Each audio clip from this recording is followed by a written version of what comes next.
People talk a lot about the fussiness or the prudishness of the Victorians, and it's almost it's a caricature of what Victorians are really like. But there is nevertheless this incredible cultural urge for secluding women, just keeping them out of the public view. And it becomes really a problem for women trying to get the right to vote, for women trying to act in public. I mean, to exist in public is, you can't go to the polls. You're not even supposed to be there, no less cast a vote. That is a rowdy, manly place. Women aren't allowed there.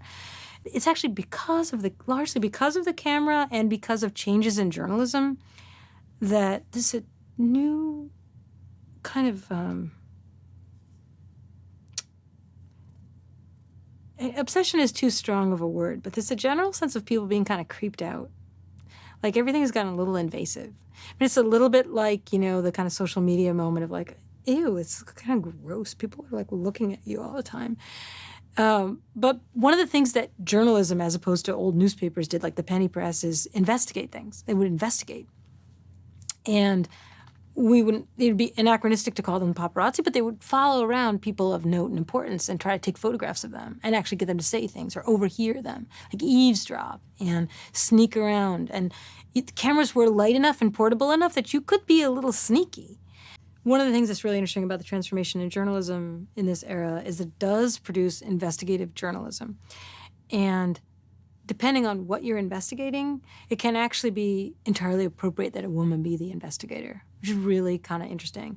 But this is, by the sort of the 1890s, right, when Jessie Tarbox-Beale is really, beginning to photograph in earnest.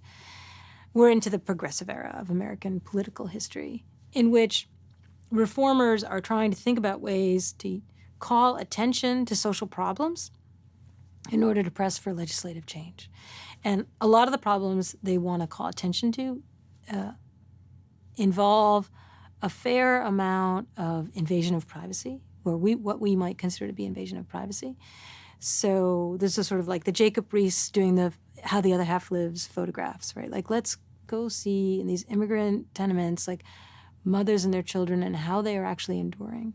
Things have to be seen, and they also have to be chronicled, because it's really the beginning of social science, which is also appropriate for women to do, to go do surveys.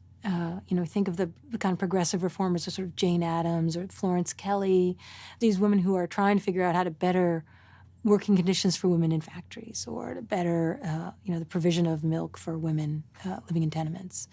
And so there's a lot of women in nursing, in labor reform, in the labor movement, who, in a sort of broad sense, are doing caretaking, right? Like, it's part of caring for people who have less. Somehow, a lot of it is middle-class women like Tarbox-Beale who went to college. Like, women don't go to college before the 1840s, but there's a generation now of women who've gone to college. Florence Kelley has a PhD.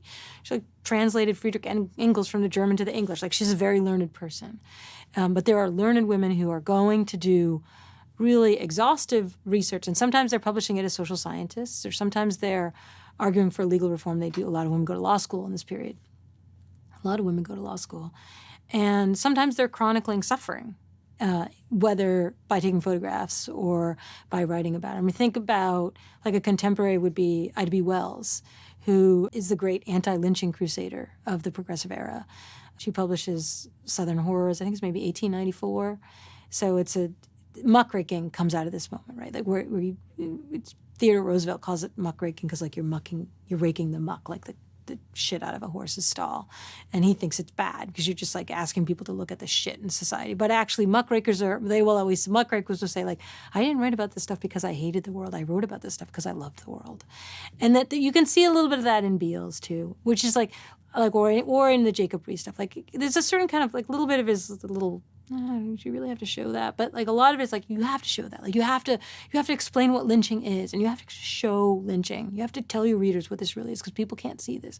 What people are suffering in tenements, women dying in childbirth. Like, Margaret Sanger is a nurse delivering children in tenements when she decides to found the first feminist magazine, The Woman Rebel, in 1914, and starts campaigning for birth control in 1915, comes out of her work as a progressive era reformer, as a nurse treating women who are suffering.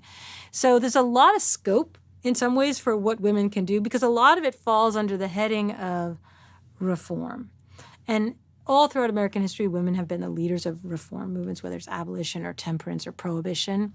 So in some ways, like, campaigning against lynching or campaigning for birth control or campaigning for minimum wage or maximum hour legislation, these are things that that women have fought for having be under the realm of, these are okay things for women to do. They almost belong in that realm of the home. They're like a kind of, the world is our home. Like, it's a way to not really be in public. You're not asking for the vote. We should just don't ask for the vote. Don't ask that you can run for office. But if you do all these other things, you're taking care of some female problems. Like, there's a certain kind of piece of that.